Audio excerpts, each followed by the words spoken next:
Good morning, my self doctor प्रेमिका सैनी। आज हम बीएड फर्स्ट ईयर के सब्जेक्ट कंटेम्प्ररी इंडियन एजुकेशन के अंतर्गत मानव अधिकार समाज की सुरक्षा के लिए खतरा के बारे में डिटेल में स्टडी करेंगे। पूर्व के वीडियो में हमने मानवाधिकार के जितने भी अनुच्छेद हैं वो और मानवाधिकार के अंतर्गत भारत के राष्ट्रीय मानवाधिकार आयोग का गठन, उसके कार्यों के बारे में डिटेल में स्टडी से रिलेटेड पूर्व के वीडियोस अपलोड कर दिए गए हैं। आज हम मानवाधिकार समाज की सुरक्षा के लिए किस प्रकार से खतरा है, मानव अधिकार का महत्व मनुष्य के अस्तित्व से जुड़ा हुआ है, इस प्रकार इसका महत्व मनुष्य के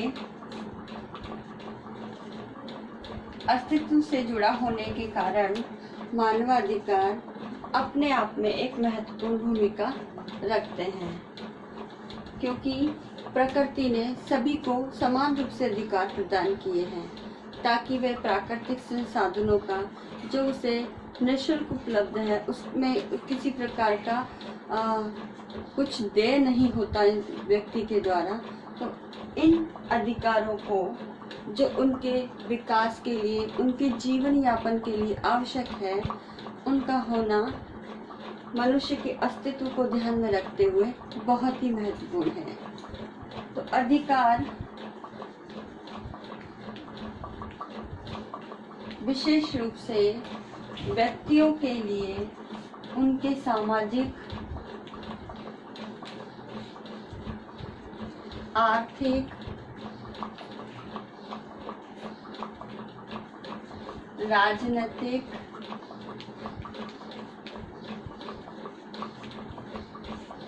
सांस्कृतिक,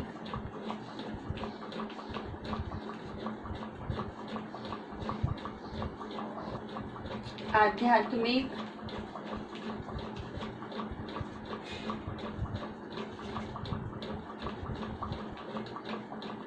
तथा जैविक रूप से आदि विकास में सहायक है। इस प्रकार अधिकार प्राकृतिक और मानवीय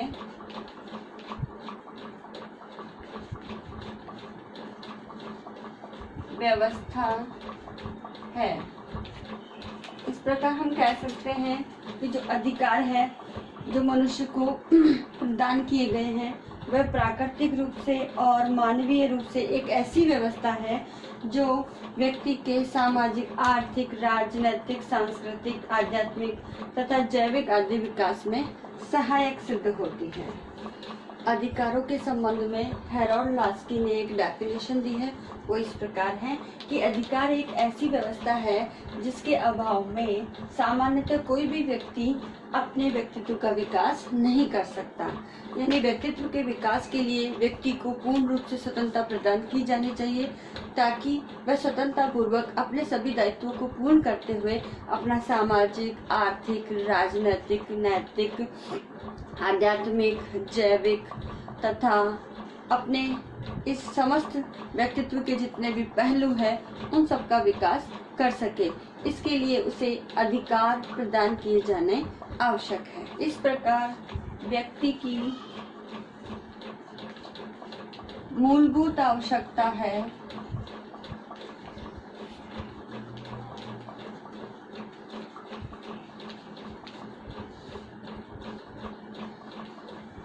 रोटी, कपड़ा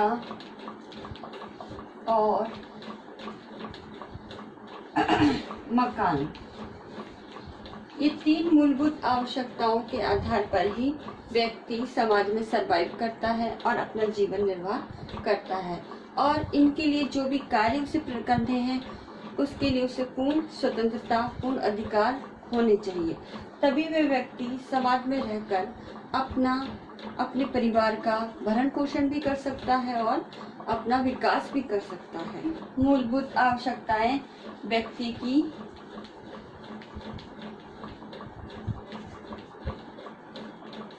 गरिमा से भी जुड़ी हुई है, क्योंकि व्यक्ति का समाज में स्टेटस, उसकी एक गरिमा तभी होती है जब व्यक्ति अपने इन मूलभूत आवश्यकताओं को पूर्ण रूप से पूरा करता है। और यही मूलभूत आवश्यकताओं की पूर्ति के बाद ही व्यक्ति का जीवन गरिमापूर्ण भी बनता है। और जिस व्यक्ति में ये सभी आवश्यकताएं पूर्ण नहीं होती,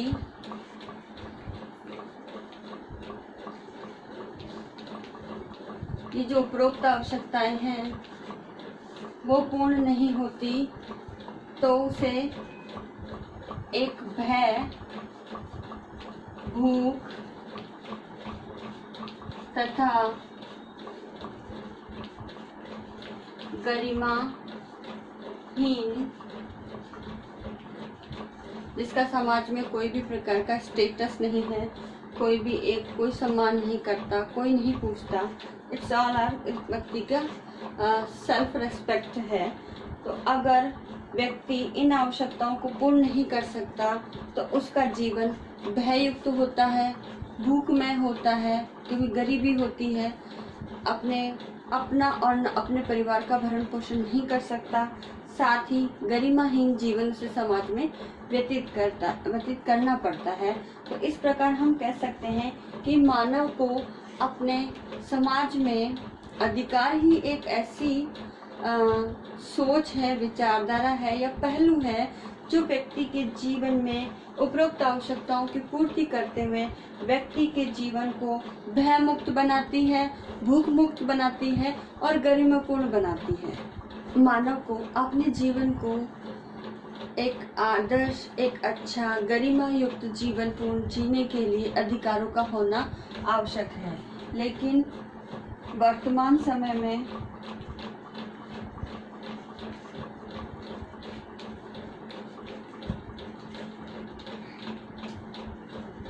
यूएनओ यानी संयुक्त राष्ट्र संघ और प्रत्येक राष्ट्र के संविधान द्वारा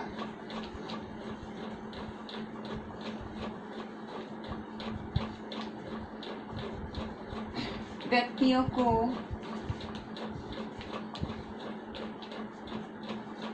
मानवाधिकार प्रदान किए गए हैं, और ये जो भी मानवाधिकार प्रदान किए गए हैं वह भूतकाल में जो मानव ने संघर्ष किए हैं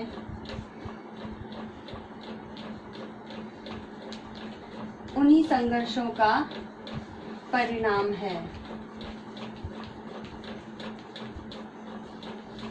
यानी ये अधिकार जो संयुक्त राष्ट्र संघ ने मानवाधिकार के रूप में दिए हैं, चाहे विभिन्न प्रकार के देशों ने अपने अपने संविधानों के अंतर्गत मानव को कुछ मूलभूत अधिकार और स्वतंत्रता प्रदान की गई है, ये सभी आज के परिस्थितियों का परिणाम नहीं, बल्कि प्राचीन समय में या 17वीं, 18वीं और 19वीं शताब्दी की हम बात करें, जब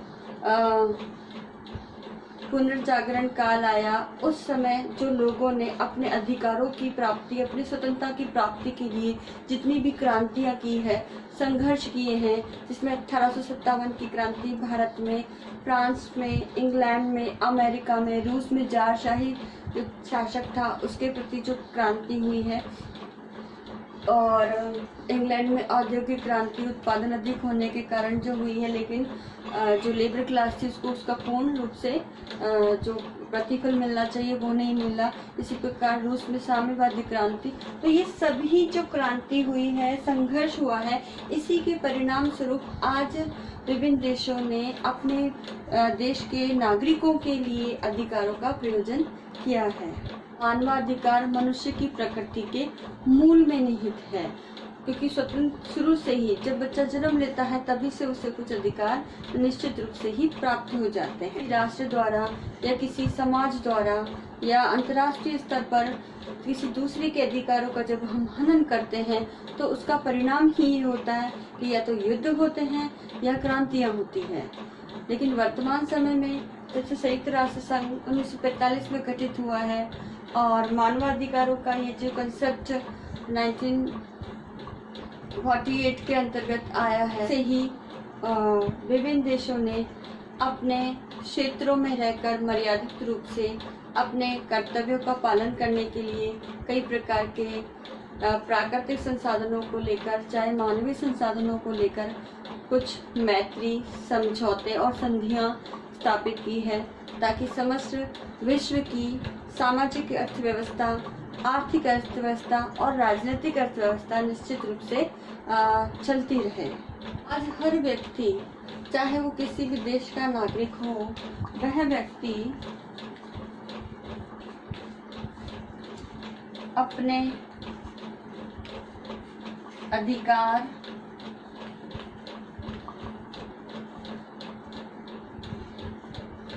के अंतर्गत व्यक्तिगत तथा सामुदायिक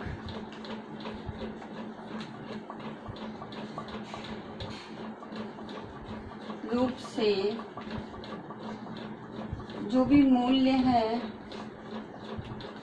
मूल्यों में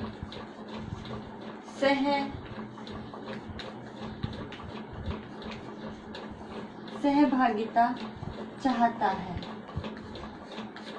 और जिस व्यक्ति को अपने इस व्यक्तिगत और सामूहिक रूप से जो भी उत्तरदायित्व से पूर्ण करने हैं, जो मूल्यों के रूप में उसके लिए उसके जीवन शैली में स्थापित किए गए हैं, उन अधिकारों को लेकर वह बहुत ही सक्रिय और जागरूक भी रहता है। और यदि उसे ये दायित्व जो सामुदायिक रूप से हो चाहे व्यक्तिगत रूप से हो, उसे पूर्ण करने के अवसर नहीं मिलते तो उसमें सामाजिक अर्थव्यवस्थाओं के प्रति चाहे राजनीतिक अर्थव्यवस्थाओं के प्रति असंतोष उत्पन्न होता है। और ये इसी असंतोष का ही परिणाम है कि आज हम इस वैज्ञानिक और तकनीकी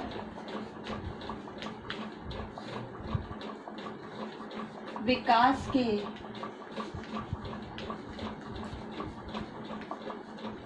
युग में भी आज हम अपने अधिकारों के प्रति ज़्यादा सजग हैं, क्योंकि राजनीतिक अर्थव्यवस्था, सामाजिक अर्थव्यवस्था और आर्थिक अर्थव्यवस्था ये तीनों ही व्यक्ति के जीवन को ज़्यादा प्रभावित करती है।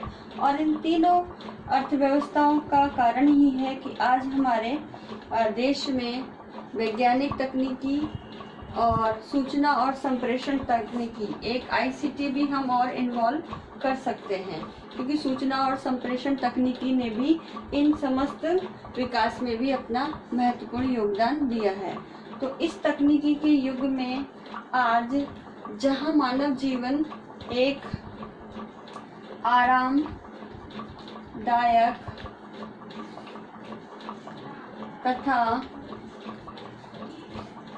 भौतिक रूप से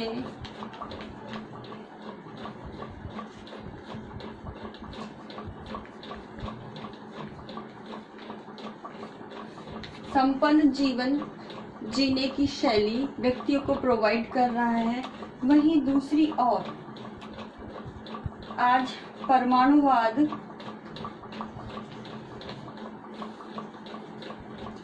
तथा वैश्विक स्तर पर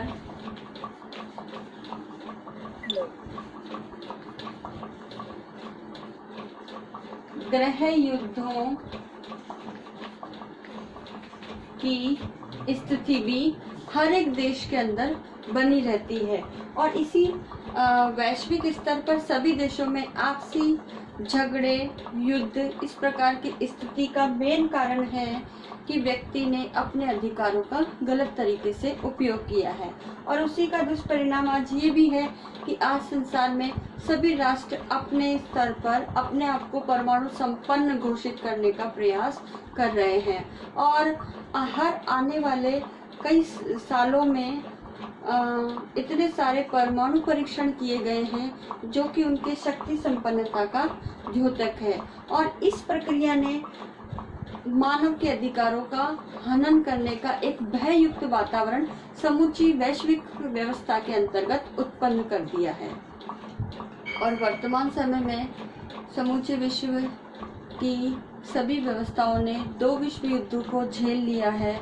और उसका दुष्परिणाम ये हुआ है कि आज समूचे विश्व में एक भययुक्त वातावरण बना हुआ है। इसका मेन मुख्य कारण यही है कि परमाणुवाद और आतंकवाद। तो ये परमाणुवाद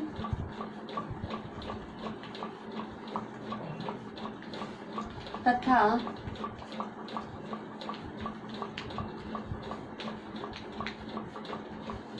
आतंकवाद ने एक तृतीय विश्व युद्ध की आशंका को भी जन्म दे रखा है। सभी राष्ट्र ये सोचते हैं कि यदि 3rd विश्व युद्ध हुआ तो समूचे विश्व में प्राणी या मनुष्य जाति के अस्तित्व पे गहरा संकट आ जाएगा और यह प्राय समाप्त हो जाएगी।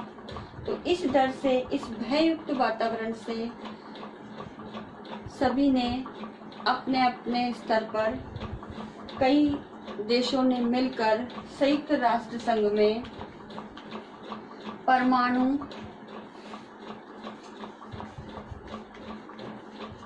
अप्रसार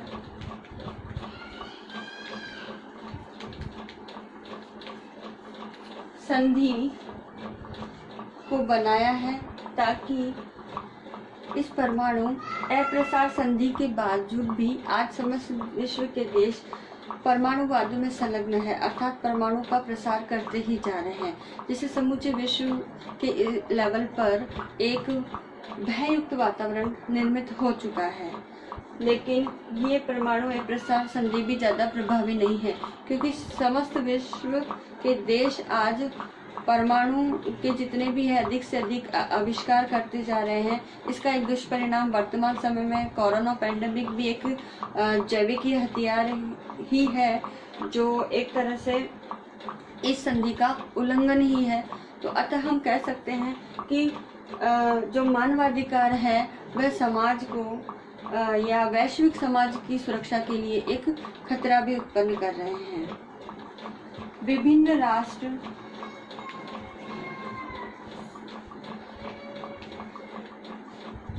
इन मानवाधिकारों को लेकर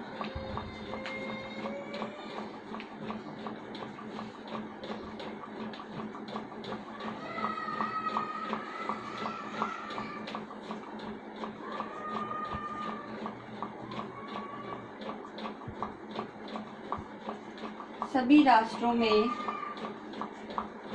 राष्ट्रीय मानवाधिकार का गठन किया गया है ताकि मानवाधिकारों को सुरक्षा प्रदान की जा सके। और इस आयोग के द्वारा सभी राष्ट्रों में जो युद्ध या गृह युद्ध की जो स्थिति बनती है, इन युद्ध की स्थिति से निपटारा किया जा सके। आज सभी राष्ट्रों में कई प्रकार के युद्धों की स्थिति अभी भी बनी हुई है, जिसमें अफगानिस्तान, तालिबान है, इराक है, इनमें आपसी युद्धों की स्थिति अभी भी बनी हुई रहती है। साथ ही अगर हम गृह युद्धों की बात करें तो भारत में भी नक्सलवाद है, आतंकवाद है। इन्होंने सभी क्षेत्रों के अंदर कुछ कुछ गृह युद्धों जैसी स्थिति निर्मित कर दी है, जो कि मानवाधिकार की सुरक्षा के लिए एक खतरा है। अर्थात मनुष्य अपनी अधिकारों का दुरुपयोग कर रहा है और दूसरे के अधिकारों की, दूसरों की स्वतंत्रता का हनन कर रहा है। तो यह भी आज एक इन मानवाधिकारों के गठन के पश्चात भी इनके अस्तित्व पर या इनके कार्य क्षेत्र को लेकर एक प्रश्न चिन्ह लगा देती है। तो 45 में यूएनओ का गठन होने के बावजूद भी आज जापान के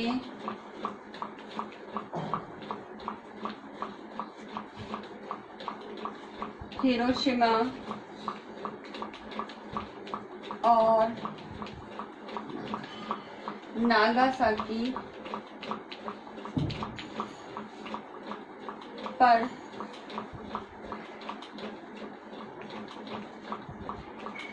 परमाणु द्वारा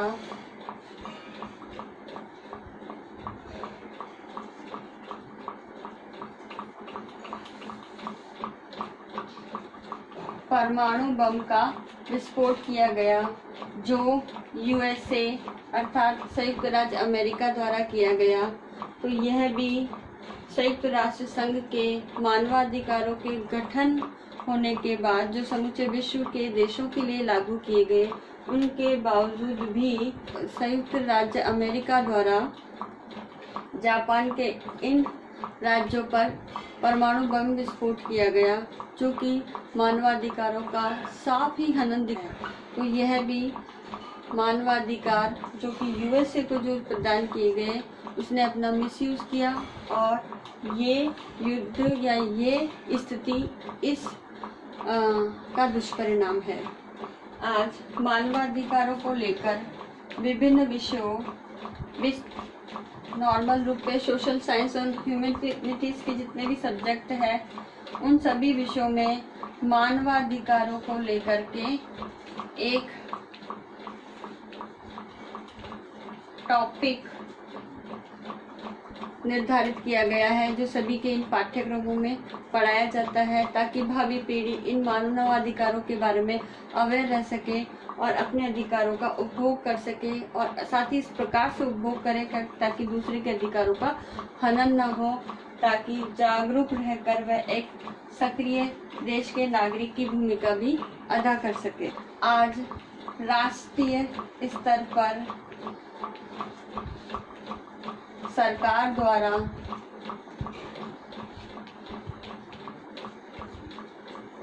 विभिन्न जो प्रशासनिक कार्य हैं, उन प्रशासनिक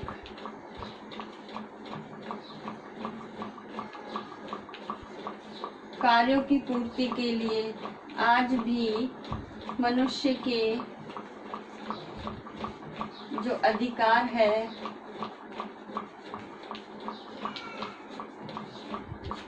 उनका हनन हो रहा है। इस प्रकार हम कह सकते हैं कि मानवाधिकार समाज की सुरक्षा के लिए आज भी एक संकटग्रस्त स्थिति निर्मित करते हैं, क्योंकि कारण प्रकारण या जानबूझकर या अपनी व्यवस्थाओं को बनाए रखने के लिए आज भी मानवाधिकारों का हनन राज्य की सरकारों द्वारा किया जा रहा है, जिससे गृह युद्धों की स्थिति निर्मित हो रही है। तो हमें इस ओर ध्यान देना चाहिए और हमें ऐसे कार्य करने चाहिए ताकि ये जो मानवाधिकार है वो समाज की सुरक्षा के लिए एक खतरा उत्पन्न न करे। आज का होमवर्क इस प्रकार है। मानवाधिकार समाज की सुरक्षा हेतु खतरा कैसे हैं। उदाहरण द्वारा पुष्टि कीजिए। आपको इसका आंसर 250 शब्दों में लिखना है और जो अभी कंटेंट पढ़ाया गया उसके आधार पर अपने कथनों के अनुसार अपने उत्तर लिखने का प्रयास करें तो ज़्यादा उपयोगी रहेगा। साथ ही एक असाइनमेंट और भी है कि आप जब भी कॉलेज आए 5-5 मार्क्स बना के लेके आए और अपने सोशल मीडिया में ज़्यादा से ज़्यादा कोरोना वायरस के बचाव हेतु जो भी उपाय हैं उसके पोस्टर बनाकर, उसकी कविता, उसके स्लोगन इत्यादि बना करके ज़्यादा से ज़्यादा शेयर कीजिए। आई होप ये वीडियो आपके लिए यूज़फुल होगा। So thank you. आप लोगों के लिए आवश्यक सूचना है, अभी कोरोना महामारी के चलते आप सभी अपने घर में रहिए और सुरक्षित रहिए।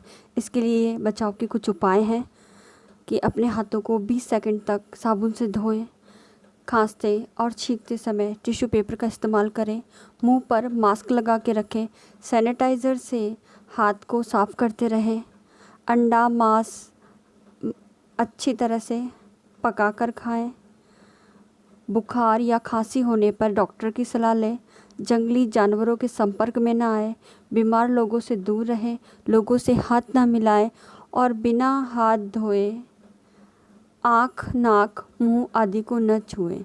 इस प्रकार से आप कोरोना से बच सकते हैं। सतर्कता ही बचाव है। आप अपने घर में रहिए, सुरक्षित रहिए। धन्यवाद।